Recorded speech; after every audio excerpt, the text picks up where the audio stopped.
So we're back with part 2 of the Pete Thomas interview. If you haven't already, please check out part 1 down below. I feel absolutely privileged to be able to talk to Pete and have him explain ideas behind the parts that he wrote for these incredible songs. So without further ado, let's talk to Mr. Pete Thomas.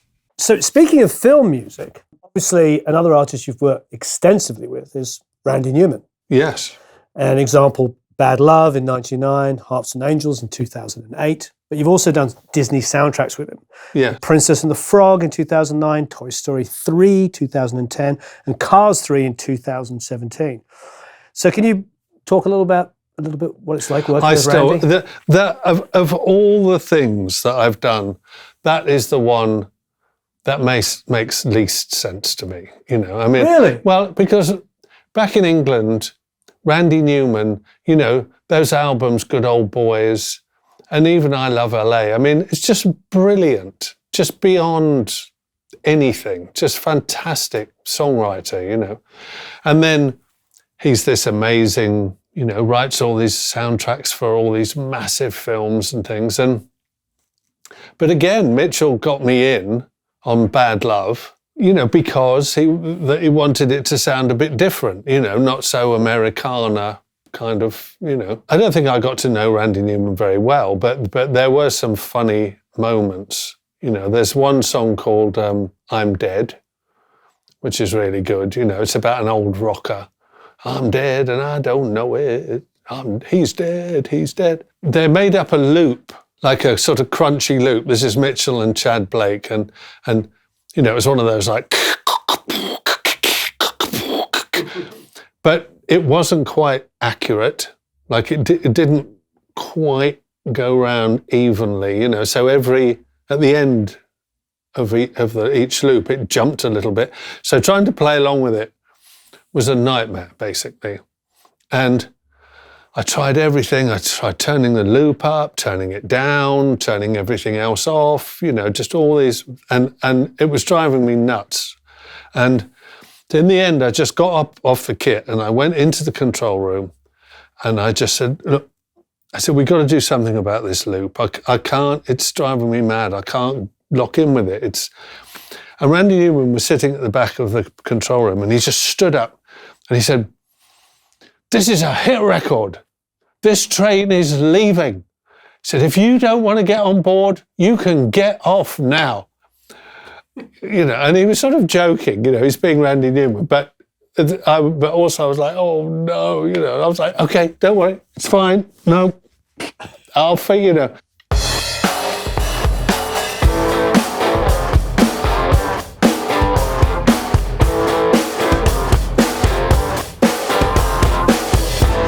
I've nothing left to say, but I'm gonna say it anyway. 30 years upon the stage, and I hear the people say, why won't he go away? I'm past the houses of the dead. They're calling me to join their group, but I stagger on instead. Dear God, sweet God, protect me from the truth. Hey, I'm dead, but I don't know it. He's dead, he's dead. I'm dead, but I don't know. He's dead, he's dead. I'm dead, but I don't know it. He's dead, he's dead. Please don't tell me so. Let me go.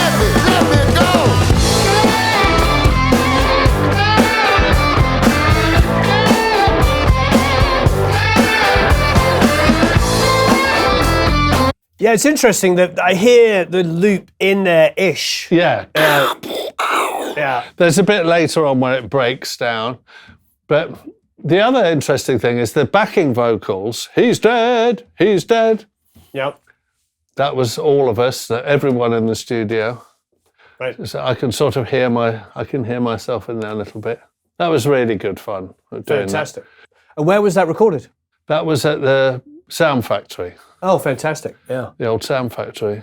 When we did Harps and Angels, which is a bit more, well, I don't know, a bit more conventional.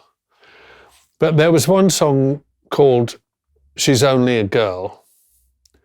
And we were cutting it live. And he was playing the piano, and then he just kind of got pissed off, and he said, "This song's not finished. It's not right. This song's not right." The bass player and the guitarist, they managed to sort of escape, but then he just sat on the piano and rewrote the song. But I was kind of trapped in the corner like this behind my drums, and I just felt I can't move. I can't. Because I would have walked straight past him. I can't. It just didn't feel right. So I just sat there and basically watched Randy Newman write a song. Which to this day I still can't. I've got to pinch yourself. Like he was just like, no, she's only a girl, 5'2". No. And it's a good song. And so that was good. And then later on we did. One of the things we cut for Toy Story 3 was the end credits. Don't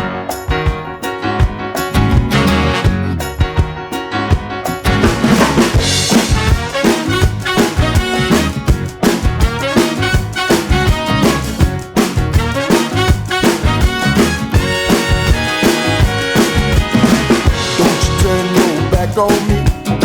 Don't you walk away. Don't you tell me that I don't care, 'cause I do. Don't you tell me I'm not the one. Don't you tell me I ain't no fun. Just tell me you love me like I love you. You know you do.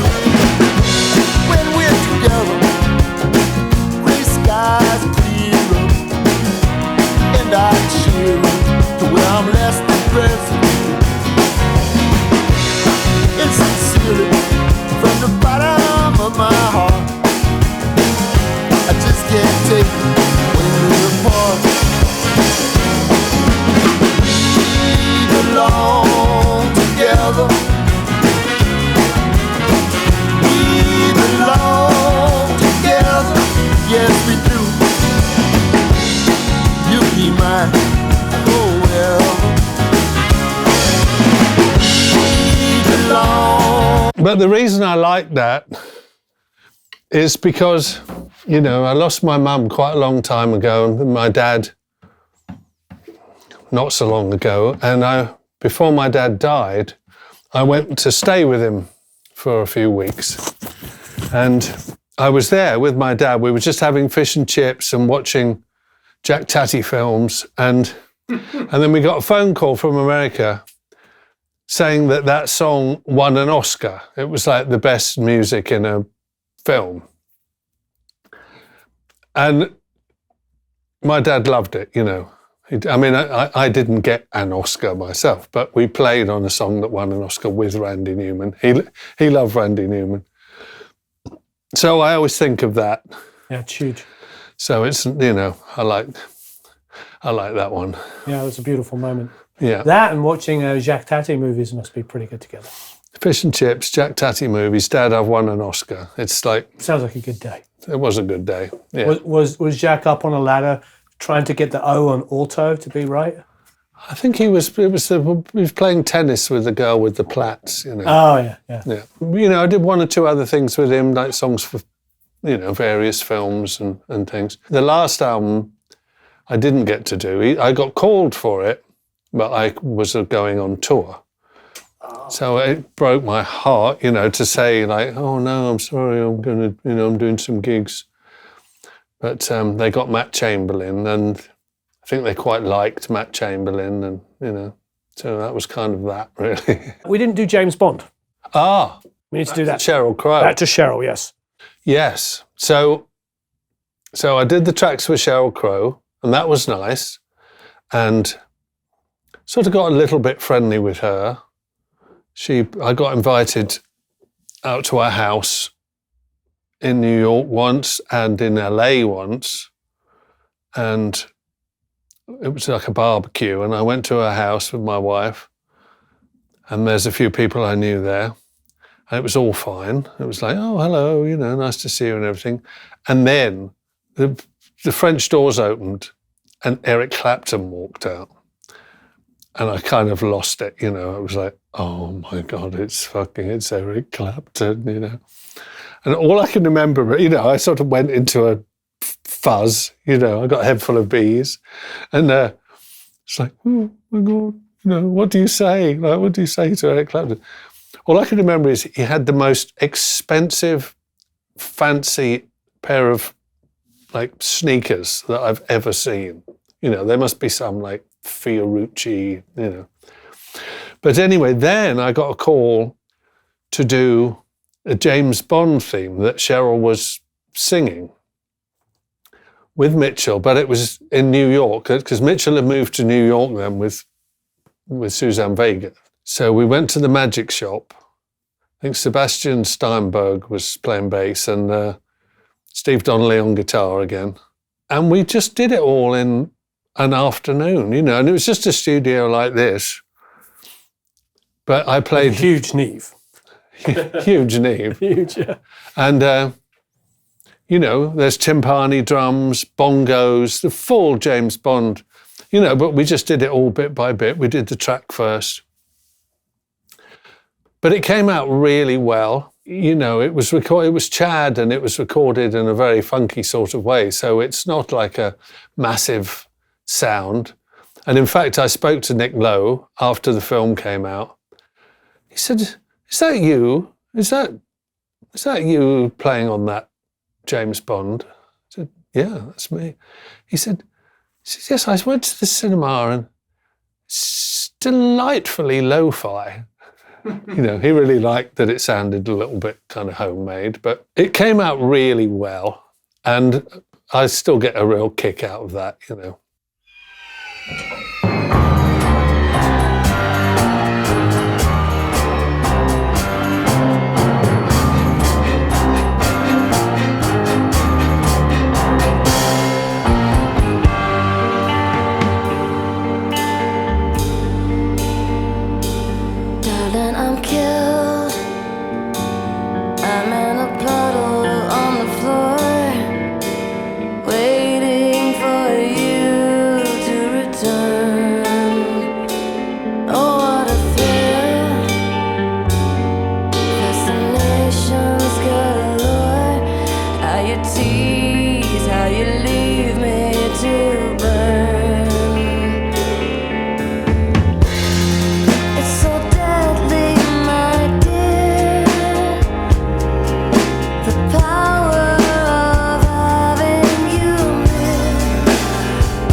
Fantastic track. Yeah. So much fun. Certainly Yeah. is. And all the, in the gaps where it stops and there's the... boom, boom, boom, boom, boom. Yeah, that was a good day. That was definitely a good day. Absolutely fantastic. Yeah. But did you have any idea what the string arrangement was going to be? No. I don't think so. I mean, Mitchell did the string arrangement. No, he just kind of told me what to do. It's like, okay, you play here. It was really just a guitar. It was like doom, doom, doom, doom, doom. We did the timps and the bongos. And then all the strings and stuff went on later. Yeah, that's good. I'm quite keen on James Bond anyway, Well, there's one, you talk about like unusual beats, songs.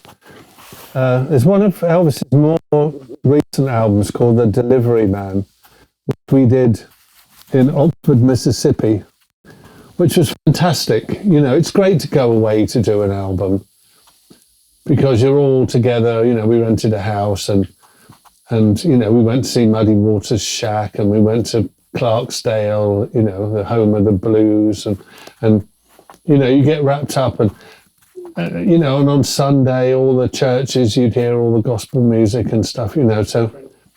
Well, this has got nothing to do with that. But this is one of the songs that we recorded there.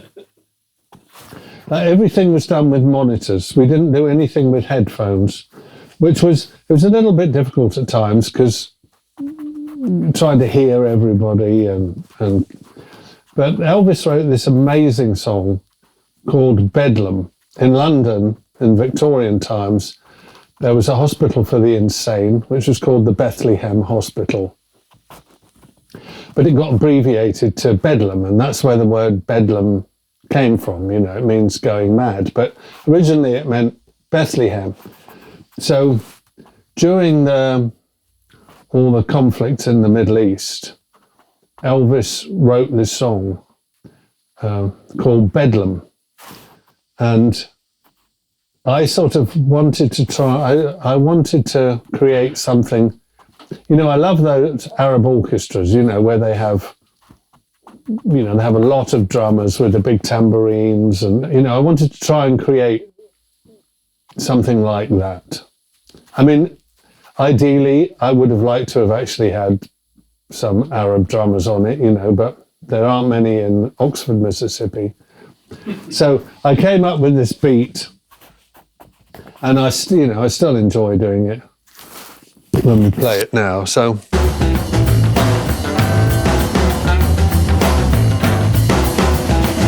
I got this phosphorism part to the gentle Jesus making mine. I got this heart that I'm stuck with carrying another man's child. The solitary star announcing fate. She burned out as we arrived. They threw us back across the border. They knew that we'd survive, and they were surprised to see us. So they greeted us with palms.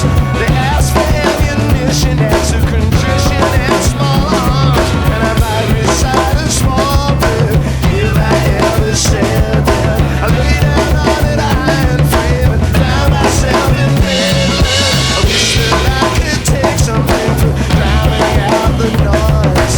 Wailing echoes down the corridors.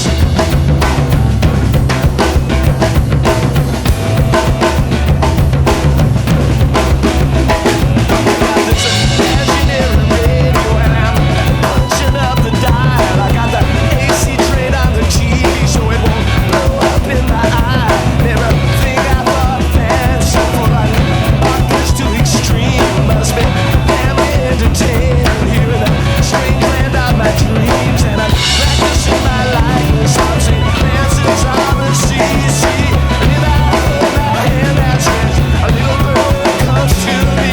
And I might recite a small prayer if I ever said that. That crazy guitar as well. That's Steve with the theremin. Oh, it is? Yeah. Through distortion pedals and stuff? Yeah. Yeah, I didn't know what that was. Yeah. That's It's amazing. sort of like a Arabic flute or something, Yeah, like I couldn't tell what it was. that's the Imposters go Middle Eastern, Yeah. So Have a blast. there's that one. Then there's always Peace, Love and Understanding, which, there's our old song, Peace, Love and Understanding. The reason I brought this, there's actually a guy on YouTube, a drummer, demonstrating it, and it's completely wrong. So this is how it goes.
So that's always coming full circle, back to the pub rock days. Back to the pub rock days. Well, because Brinsley Schwartz used to do that song, so I watched Billy Rankin do it, and it's not really that different. I'm just rocking it up more, There's a song on Elvis's new album called Penelope Hate Me, which I'll play, and then I can show you exactly where I stole it from. Penelope hate me. Sat on the desk, then stretched her hand. She cracked her spine in Soviet sand, while Putin red and Beckett blue into the confession flew. And in their boxes locked their dreams, while others in hand on nylon.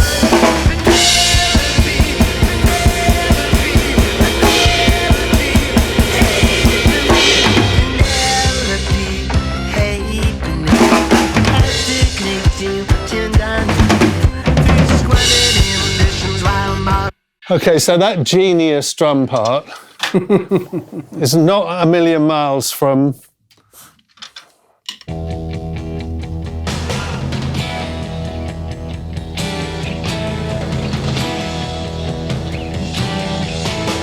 I know you deceived me, now here's a surprise. I know that you have, 'cause there's magic. That's where that basically that Penelope, that lick is just like Keith Moon. Talk to me a little bit about your experience working with Richard Thompson. We were talking the other night on the phone. Oh yeah, Richard Thompson. About how he doesn't get his due over in America. Such an incredible artist. Well, that was just Mitchell and Chad. They were on a roll as producers, and they'd already done one Richard Thompson album. They just called me to do. It's called Mirror Blue, and Danny Thompson played bass on it as well. There was stand-up bass. And there was a couple of great tracks. That was all live. There was still a lot of experimenting, like Chad, the engineer, had a huge box of obscure drums and, all these weird shakers and things, so nothing was normal. And he recorded it all with this binaural head, which would go in front of the kit. And if something was too loud, you just have to move it further away. If the crash was too loud, then then the crash has to go here. So, something might be quite easy, but you've got to remember that. And I didn't know Richard Thompson. He came in, I had a good collection of T-shirts, and he said something about the third day. He said, "You got a good collection of T-shirts, He's a bit like Randy Newman. It's sort of daunting, you know, especially when you're just having a break and you're sitting in the lounge. It's like, it's, you know, Richard Thompson. And he would do the Times crossword every day in about 7 minutes. You know, he would just sit there and, you know, you have a little look and like, I couldn't get one clue and he would, I mean, so bright, you know. But he was very nice. And after I did that album, he invited me and Jerry Sheff, the bass player Jerry Sheff, up to his house in Pacific Palisades for a barbecue and offered us a job to go on tour with him, which neither of us could do. But, you know, that's one of those points in your life when you could go that way, you know. I had a few of those. I had kind of had one of those with Paul McCartney as well. I got invited to a rehearsal and... Was that around the Jonathan Ross time? Or? Yeah, but it was weird. There was a lot of kind of politics, not so much with you know, and so I kind of played it down, you know. But anyway, Richard Thompson, so everything was weird. So some of it worked better than others, you know, some of the tracks. But there was one called MGB-GT.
Just so unique, isn't he? Just everything he does is just like Well, he sort of pioneered that half-time electric folk, you know, such an English thing. Him and Dave Mattox. Yeah, who's a lovely guy as well. Yeah, fantastic drummer. So it's just kind of a bit of that, really, you know. So I sort of knew what it was, but then with the screwed-up sound.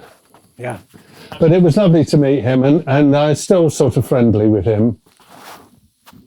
He comes and sits in with Jack Ship. And to sit in with Jack Ship, you have to have a Jack Ship name. So he's Richard the Turd.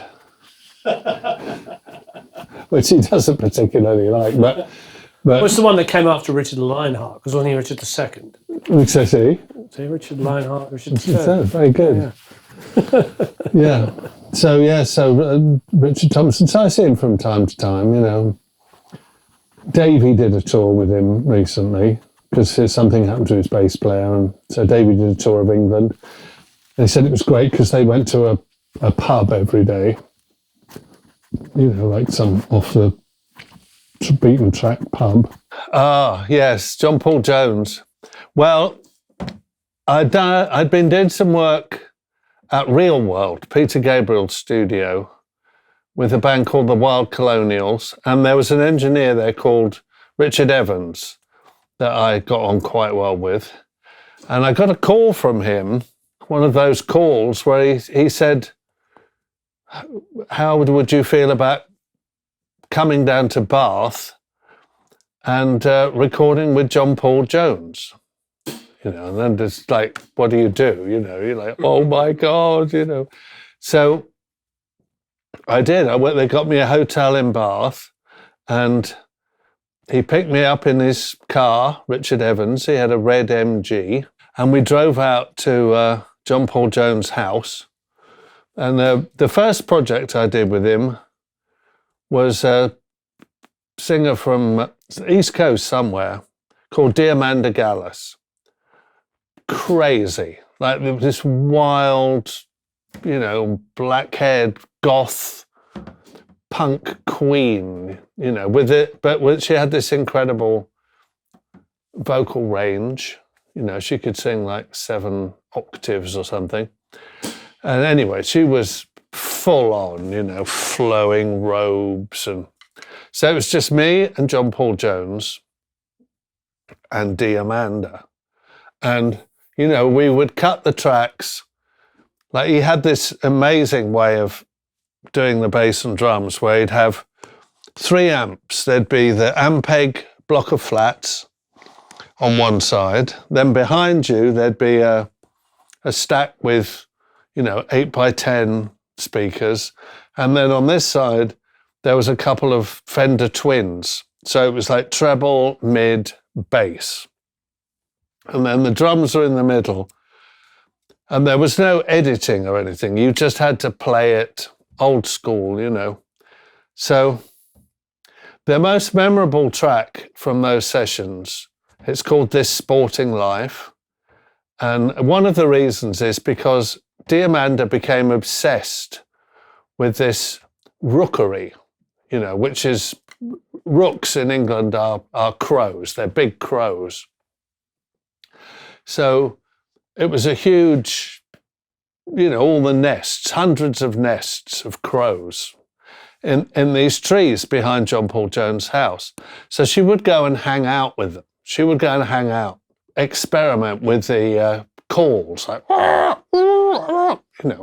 And she kept coming down and saying, like, oh my God, it's incredible, I'm in tune with the rooks and all this. So somehow they decided that this track that we were going to do was going to start with her recreating the sound of 500 crows, which she did. Like they Amazing. They had a multi-track and she'd do one, like,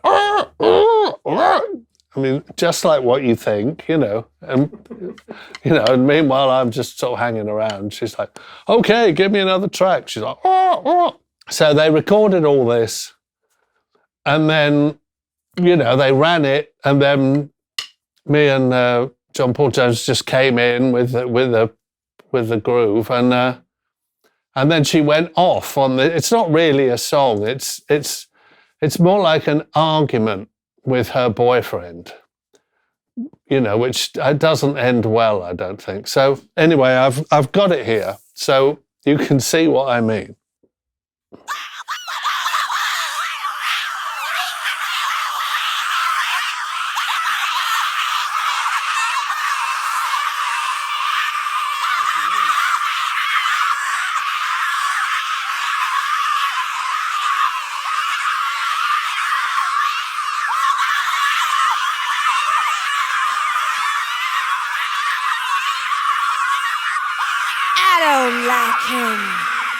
Let's kill him. Did you see how he looked at me? What? One-way ticket, motherfucker. Let's fuck him first, and then let's kill him. Now let's put him, and then fuck him, and then let's kill him. Now let's tie him up and cut him, and then let's fuck him, and then let's kill him. No, tengo mucha prisa, girlfriend. Vamos a ejecutarlo ahora. Dame la gasolina. Cállate, buitrita. Esta es la propiedad de Go. Ya la todita. Córtala, córtala, córtala, córtala, córtala, córtala, córtala. Venga, let's take him out to the ranch, and then let Crow have it.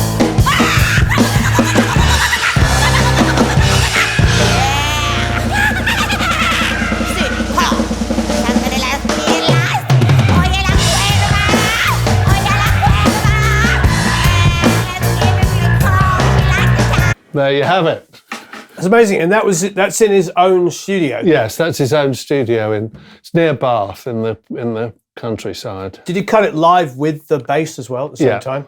Yeah. And then all the amps were surrounding All the you? amps around. It's just bass and drums, full tilt. just like you'd imagine, you know. And then I went back down there to do a solo album with him, which was the same thing, you know.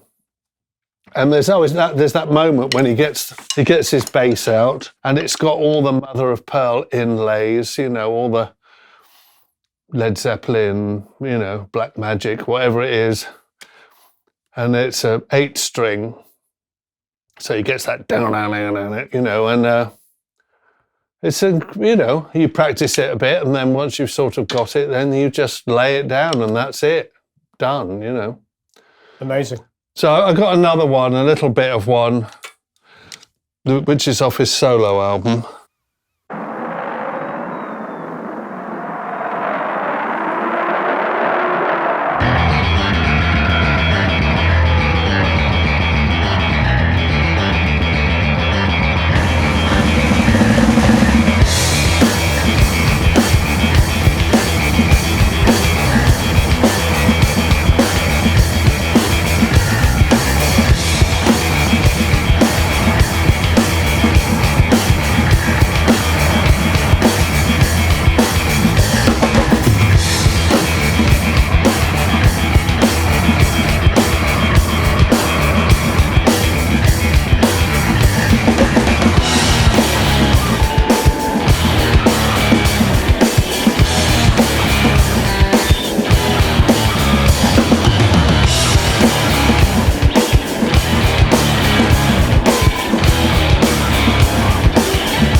That's a crazy sounding track.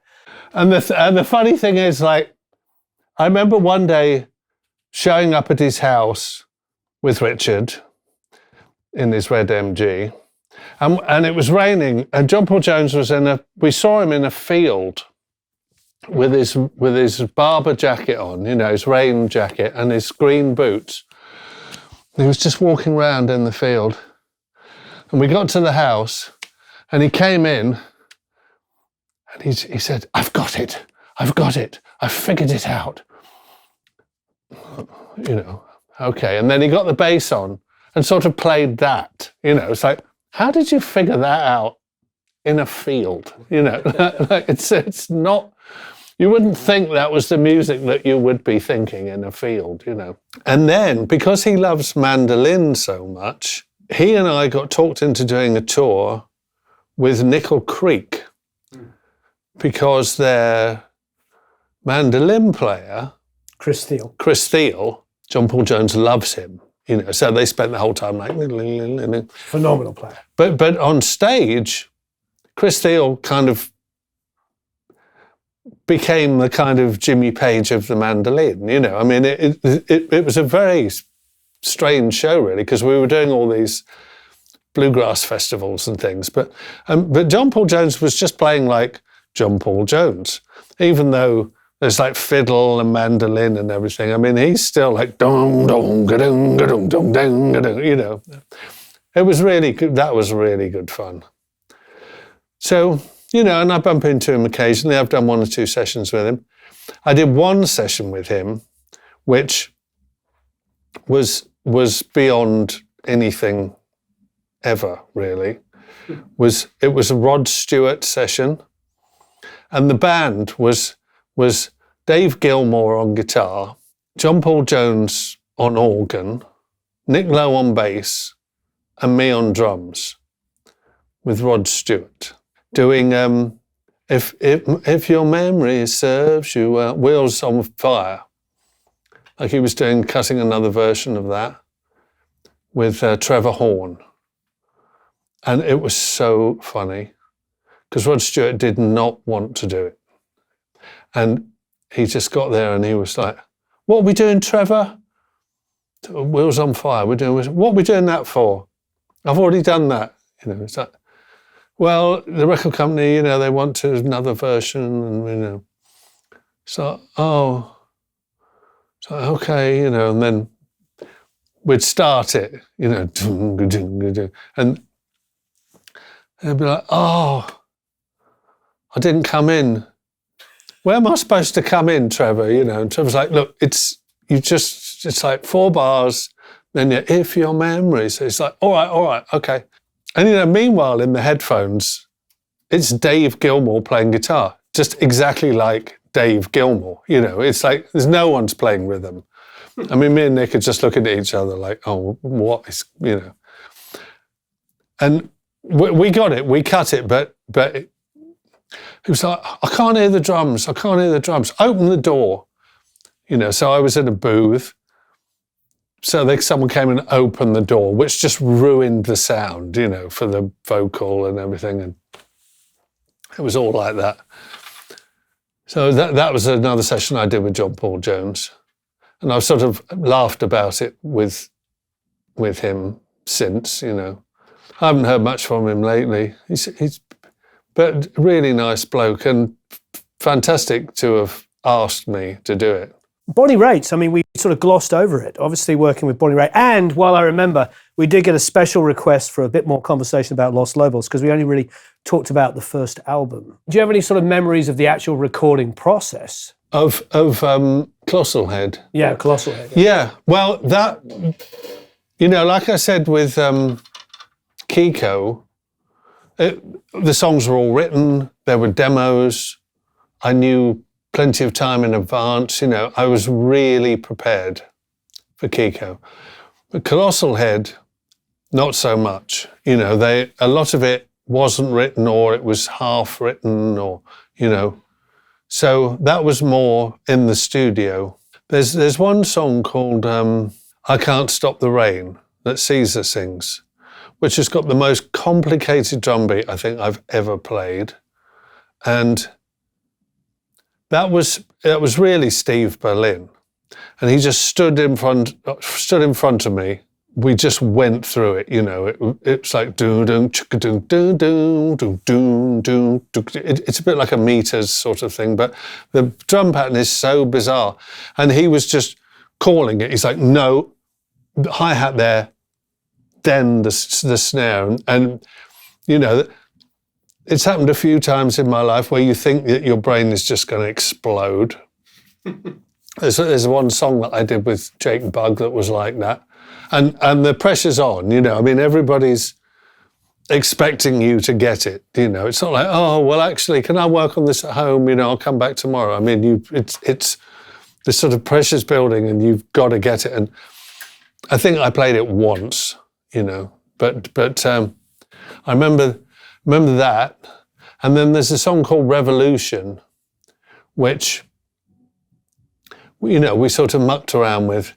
And then I got this idea to do it with the same drum sound that I used on this year's model, with the single diplomat heads. So I took all the heads off the kit and made it more like a 70s single head thing.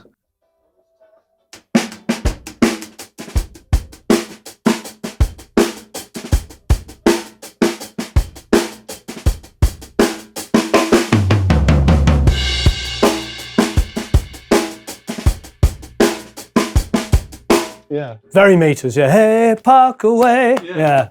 And the other one was I Can't Stop the Rain. But I don't think I could play that even if you found it. That's. But yeah, that was more experimental, that album. So, I didn't really hear a lot of it, because they did quite a lot of overdubs and stuff. But it came out very cool. Oh, it's a fantastic record. Yeah. So they didn't have a drummer?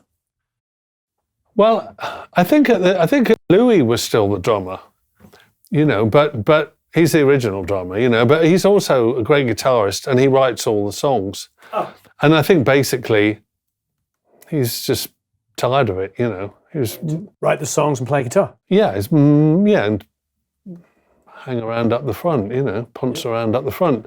No, he's more than happy to. He's a great drummer, though. I mean, he played on all the original tracks. How did you end up working with Bonnie Raitt? That was the same thing again with Mitchell.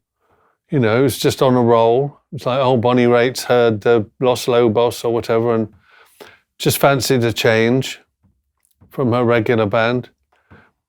Who didn't mind at all. I mean, they were such gents, but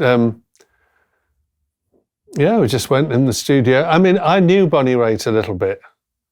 She's pretty rock and roll, you know. I met her at a few parties and things. I mean, she wasn't out of it or anything, but she's there and she's having a lot of fun, you know, like parties in London, you know, kind of almost like, you know, we got invited to one or two sort of society parties, you know, with like Marianne Faithfull and people, and she was there, and she came up to me then, you know, in the 70s, and she loved Elvis and everything. So she knew who I was. So she got us in, and, you know, there was a question about who to get on bass.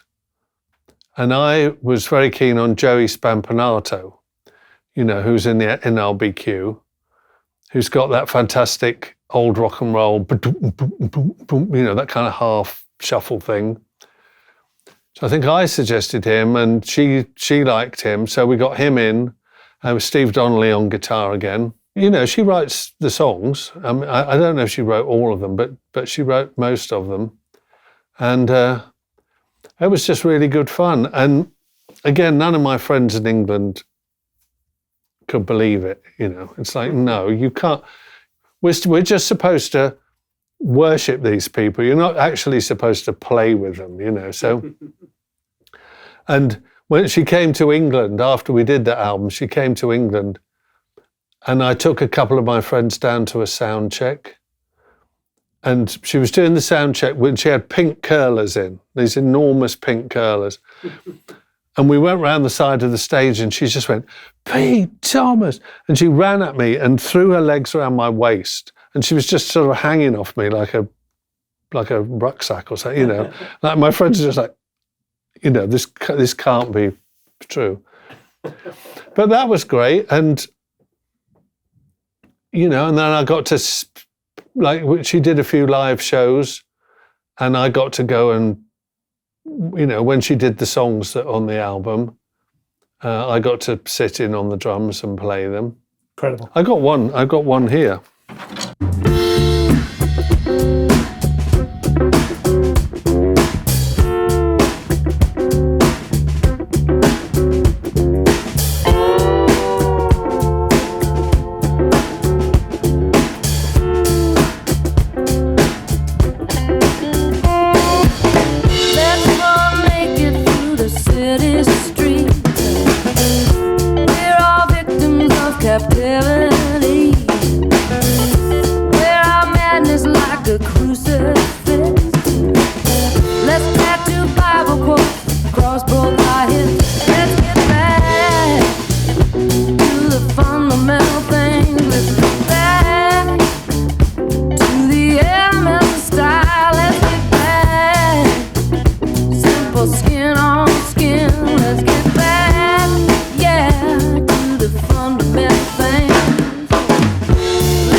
Wow, what an incredible groove. You can imagine how much fun that was. Oh, so much.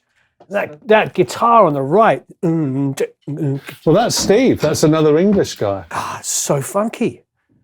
It's funny, we were talking, you know, about Vinegar Joe and Little Fee and Robert Palmer sneaking Sally through the alley earlier, just like the way he was able to take Little Feet and Meters and put it all together. Yeah. It's all of that I can hear in that track. I know. Well, it's that bass player's got a lot to do with it. You know, that, you know, an old Dan Electro bass, just kind of popping it along. I was telling you earlier about when I gave up drinking, you know, when I was about 42. And it was pretty much after I did that record. Like, I went home, back to England, and I didn't get home till late. I think my daughter was already in bed, and I just started drinking when I got home. I was so excited, and I was just listening. I had the cassette of it, you know, and I was just listening to it over and over again. It was driving my wife mad, you know. I'm like, body, Raitt. No, and then I woke my daughter up about 3 a.m, and, you know, she was 11, you know. I'm like, come and listen to this, you know. And that's kind of when my wife lost it, you know. And then the next morning my daughter said, oh, Daddy, why do you change, you know? And I was just like, okay, that's it, you know. That's enough, you know. And I sort of knocks it on the head after that. But, you know, I was so excited about doing that. I mean, that's the beyond royalty or anything, you know. She's such an incredible voice. There's definitely a theme here of working with great songwriters. And, you know, there's one thing that we all love about Ringo is he always played the song. Yeah.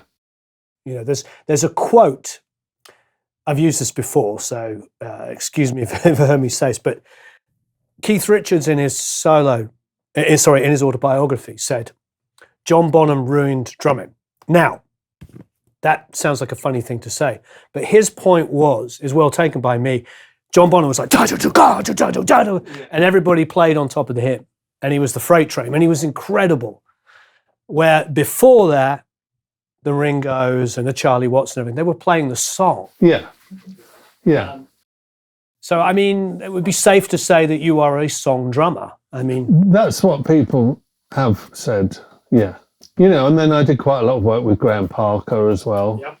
You know, and Suzanne Vega, who is an amazing songwriter and fantastic person. I mean, you know, I went through a few things with her, with Suzanne Vega. So I went on tour with her as well. And well, I got one song that I did with her. I mean, it's not, the drum part is, it was actually done with a kick drum and a conga. But there's a funny story attached to it.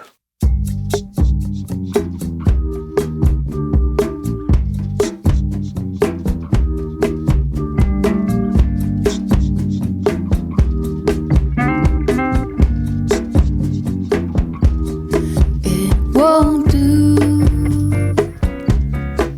to dream of caramel, to think of cinnamon, long for you. It won't do to stir a deep desire, to fan a hidden fire that can never burn true. I know your name, I know your skin. I remember that song very well. But the funny thing about that song was, it was a bit of a hit in Brazil. Oh. Which, you know, is kind of what she was going for, but it sort of was a bit of a hit in Brazil. So we got a tour of Brazil, or at least we got some shows in Brazil. Not a tour. We went to Rio de Janeiro for this big festival in this park, the main park in the city centre, you know. So there's thousands of Brazilians all kind of waiting for this song, you know. And there's me I had a conga here, you know. Yeah. So I'm like, oh great, I'm in Brazil, you know, like playing a samba to Brazilian people, you know. And so we were all out there going like, and I just remember just thinking, this is not right, you know, that I'm not the king of the samba, or, you know. She was great though, Suzanne. We did a tour once in Europe, and we were in Poland. And we were on a back road in the winter in Poland in this crappy bus, this English bus, and the exhaust fumes all were leaking into it and everything. It was cold. She had a baby. And, you know, we had the gear in a trailer on the back. And we were in the middle of nowhere. The bus broke down really badly. So we got the gear, it's the middle of the night, we're in Poland. And no one knew what to do. The tour manager wasn't any use, you know. He couldn't get any reception or anything, and we were all, you know, we're all just like stuck. And Suzanne, she just got up, she got a baby, she got a blanket, she wrapped it round herself, she said, come on. She got off the bus and just started walking. And the rest of it was like, well, okay, you know, I mean, somebody stayed, but we just walked with her, you know, snow and everything. And we didn't go that far, you know, maybe we went a mile or 2 miles or something.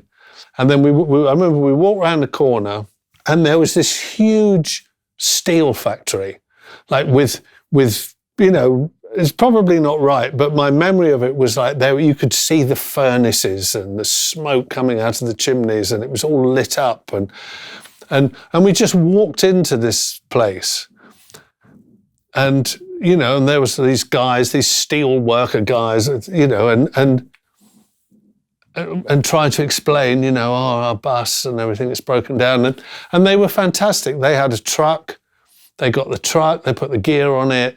You know, they put everybody, some people went in the cab, some they got a car, you know, and we got to where we were going. But it was her. It was her. It wasn't any of us. It was her. She's, you know, and I was like, you know, I'd be in a lifeboat with you, you know. She's great. I did some stuff with Ron Sexsmith. You know, I was going to ask you about that because Ron's not that well known. Obviously, huge in Canada for obvious reasons. Yeah, and incredibly talented.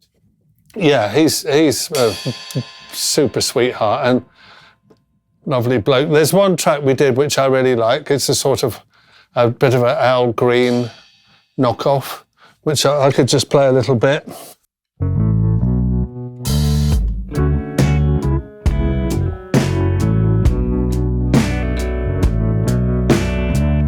When the world is wearing me down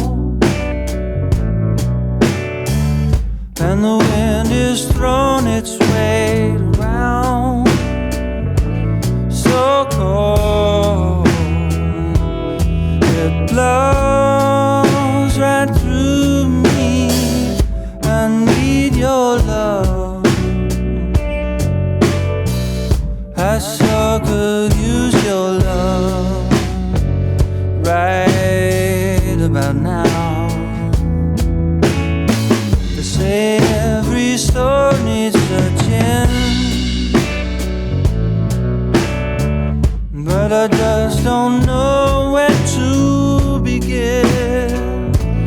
Give me something to go on. I need your love, I sure could use your love right about now. Yeah, when I was in with Sheryl Crow, she had this one song called It's Hard to Make a Stand. And basically, it's just the Rolling Stones. You know, there's no point in fighting it. So, you know, I love Charlie Watts, and I really love him. I like what he does or what he did is so it's so wide.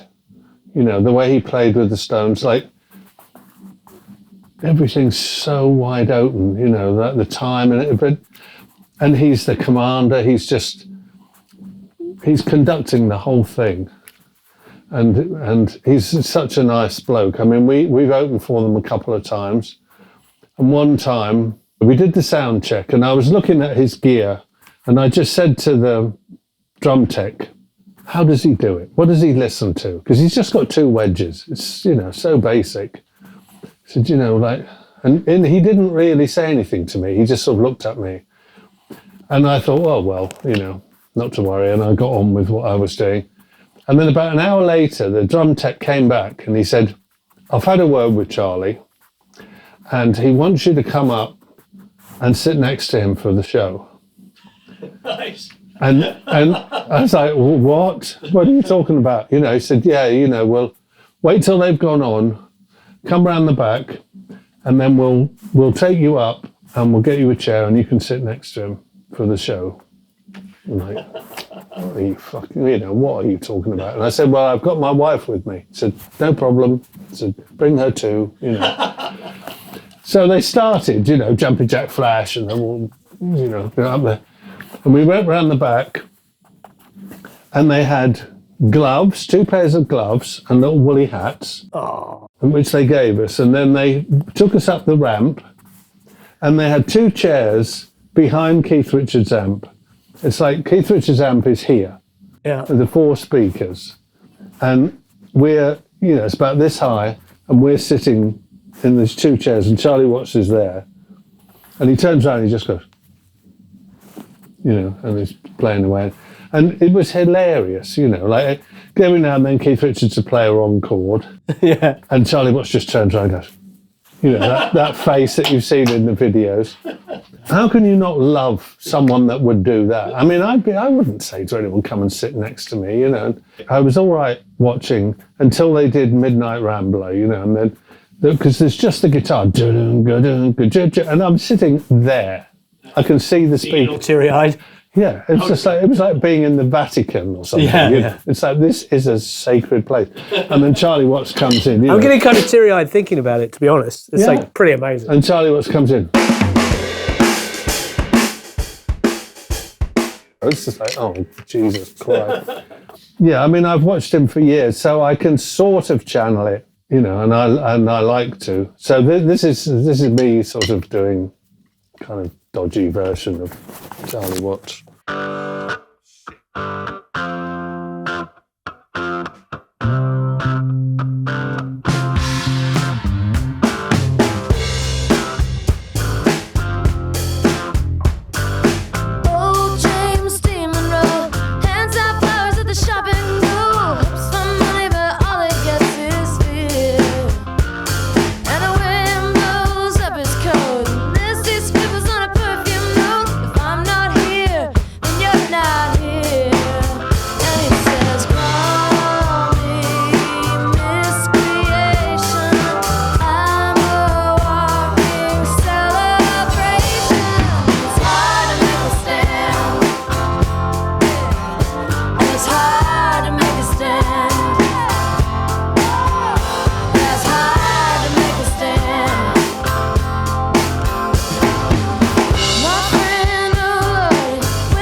Yeah, when I played with Squeeze, you know, we did one album I did with them, which was in Glenn's studio, Blackheath.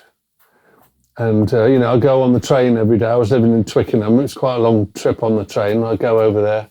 And one day they just came up with this song that, you know, Chris writes the word, Chris Difford writes the words, and it's about a friend of theirs, a girl who had died. Mm. And it's so beautiful.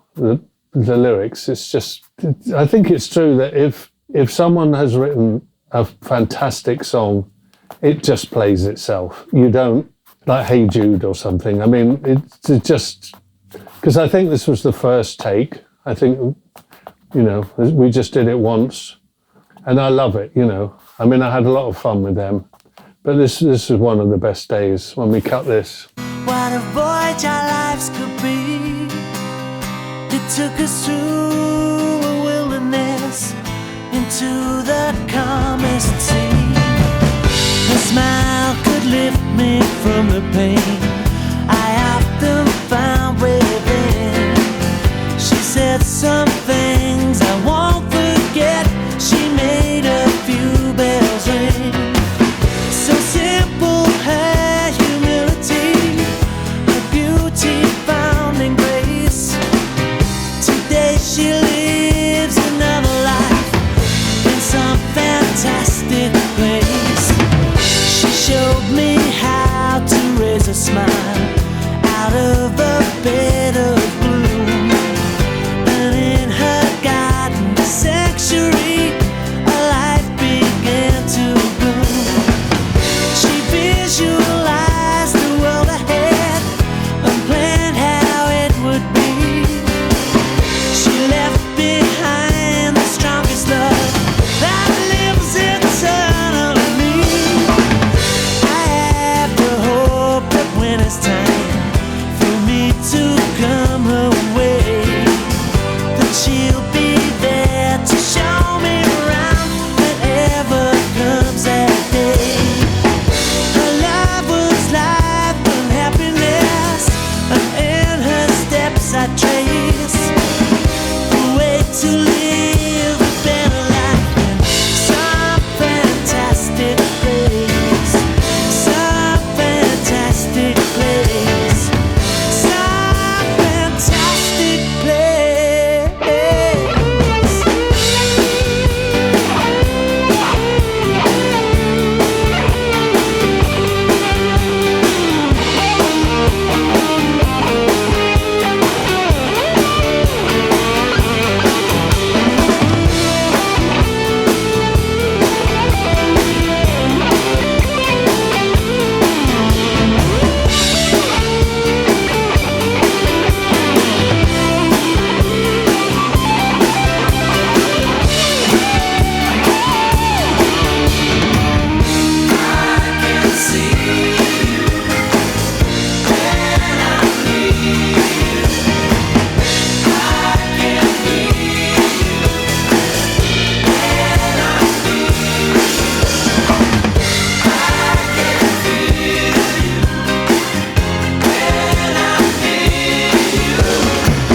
Some fantastic place. Some fantastic place. Some fantastic place. I got Elliot Smith, Junk Bond Trader. Junk Bond Trader. How many songs did you end up doing with Elliot? 3 I do. with 3. him. Okay, great. Yeah, I mean, he normally does the drums himself, but I think the producer just wanted to step it up a little bit. Nice. So, yeah, I just got a call from the producer, Tom Rothrock, who he'd used me on a few things. And, you know, did I want to come in with Elliot Smith? And I sort of knew who he was, but I wasn't wildly in awe of him, which I know a lot of people are, you know. I think a lot of people think he's sort of difficult, or he's dark, or he was distant, you know, and he sort of was a bit like that to start with. But then I just, I've worked with a lot of people, and most of the time, if you want to know something, just ask them, you don't sort of like, oh my God, There was one song where there was a gap, and the producer just said, just watch him, just watch Elliot, just. And I thought, well, I don't want to get halfway through the song and then mess it up, So I just went and sat next to him on the sofa. I said, that song where it stops? He's like, oh yeah, no problem. 2 bars, like sorted. So he was nice. It was only a couple of days, but then I went to see him play a few times, got a little bit friendly and sort of hung out with him a little bit after that. This is a bit of the one we did anyway.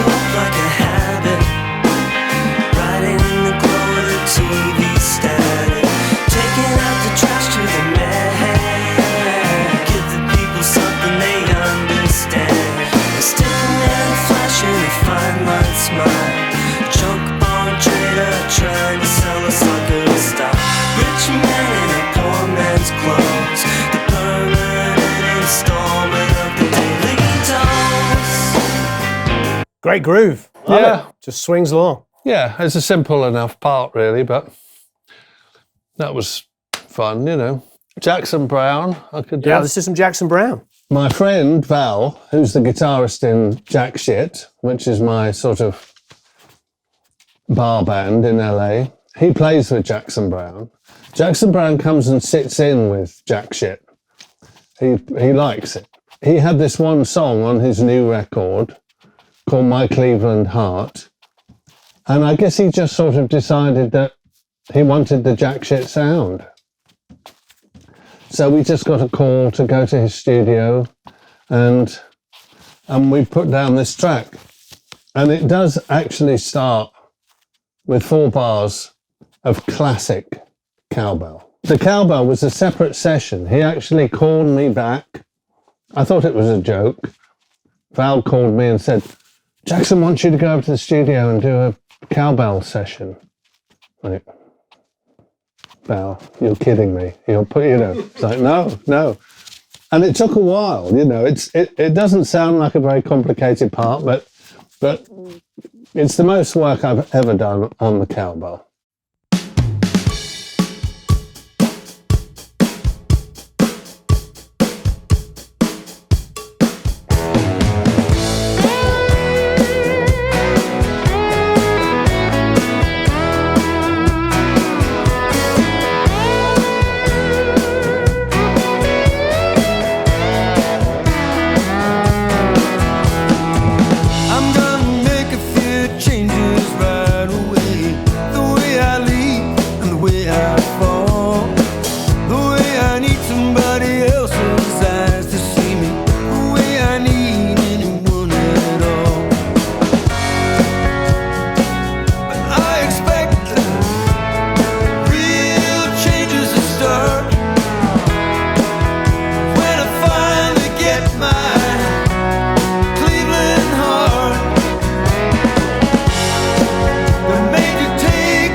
It's sort of Americana with some Stones. Yeah. It's sort of right in the middle, isn't it?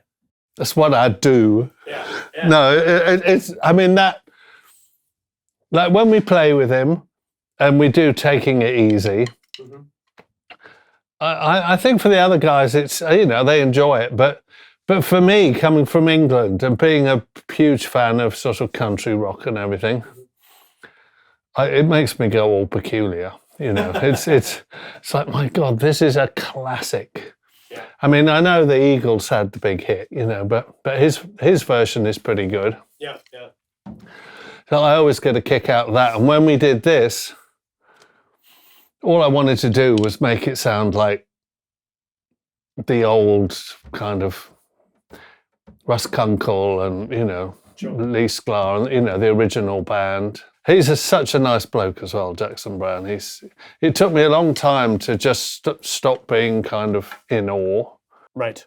You know, and even now, like, I feel if I talk to him, I'm being cheeky. You know, I just try and sort of keep it as cool as I can. Yeah. But that's, you know, it's pretty good. Yeah, he's a lovely fellow. Yeah. Jake Bugg. Oh, this is a pretty cool one, yeah. A few years back, I don't know whether it's 3 or 4 years, or it's probably longer now, you know, the way these things are.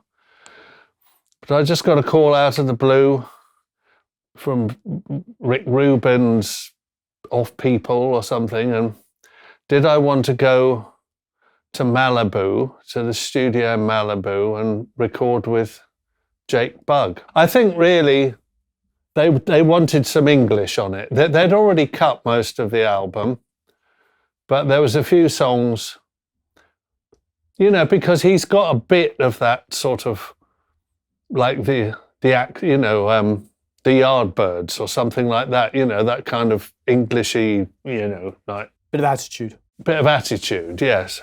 And they weren't sort of getting that. I ended up doing quite a lot of songs with him, but this one is called Slumville Sunrise. And it's actually more like my sort of country licks, really. But the song is very much about like council estates and people taking drugs and all that, you know.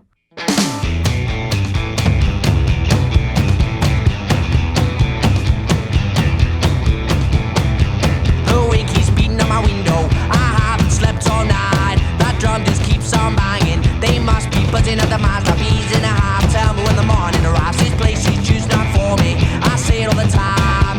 My friends, they just ignore me. Tell me never mind. Wait till your life for the Slumville sunrise. Slumville sunrise. Nobody cares or looks twice. Shine away in the morning. Across this place where I was born in. Every bruise, every flower, illuminated by the dawning. My face upon the concrete, the dirt is in my mouth. I clench my fists and feet. I'm trying to cry out loud, make a sound. Something is keeping me down. This place is just not for me. It's pretty fun. It was pretty fun. Yeah. And he's great. I mean, he's thoroughly enjoying life as a young rock star, as far as I could tell. You know. I'm sure he is. Earlier on, we were talking about Jack Shit doing sessions as a band, you know. And a few years back, we did an album with Lucinda Williams. I mean, I knew about her, but not fully. And she just kept coming in day after day with all these great songs, just one after another, just these amazing songs.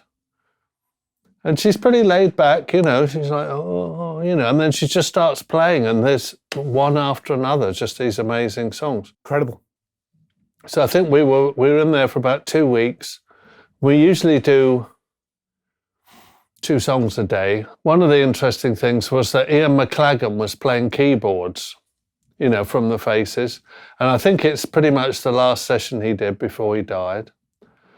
And I mean, you would never know that he was ill or anything. I think he just had a heart attack, you know, but so I got friendly with him, which was really nice. I've got a couple of tracks, but this one's got a sort of more interesting beat.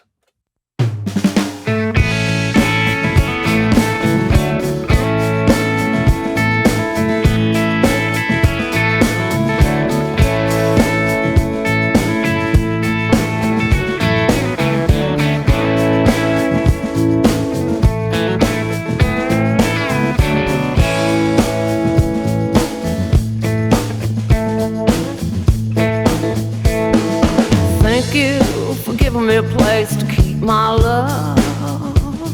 I don't need anything special, none of that stuff. I'm a stowaway in your heart, and that's enough. Thank you for giving me a place to keep my love. Thank you for giving me a place to close my eyes. You don't have to promise paradise. I'm a stowaway in your heart, and that's the price. Thank you for giving me a place to close my eyes.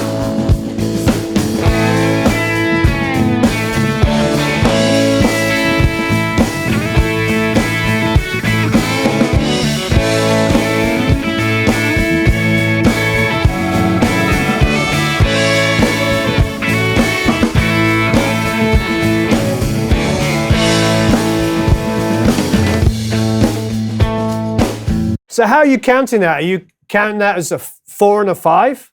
Yeah. Because it's 1. It's a 1, 2, 3, 4. 1, 2, 3, 4, 5, 1. Yeah. Yeah. So it's just 5, I think. 1, 2, 3, 4, 5. 1, 2, 3, 4. 1, 2, 3, 4, 5, 1. Yeah. So 5 and a 4. So interesting. You know, the thing about those kind of beats is trying to make them sound natural. Yeah. Like when we first started doing it, it didn't sound natural. You know, Elvis does it sometimes, especially in 6/8. You know, he'll put in an extra beat or an extra half a bar, and it's trying to make it sound natural. It's a bit of a challenge sometimes, you know. Right. But I think on that one, it worked quite well. You know, it just sounds like the song. It doesn't sound like, ooh, you know, this is weird. But it took a little bit of figuring out. I hope you enjoyed that. Thank you ever so much for watching. Please check out part 1 if you haven't already, and leave any comments and questions below. So long, farewell, auf Wiedersehen, au revoir, adios, tschüss, goodbye, ciao.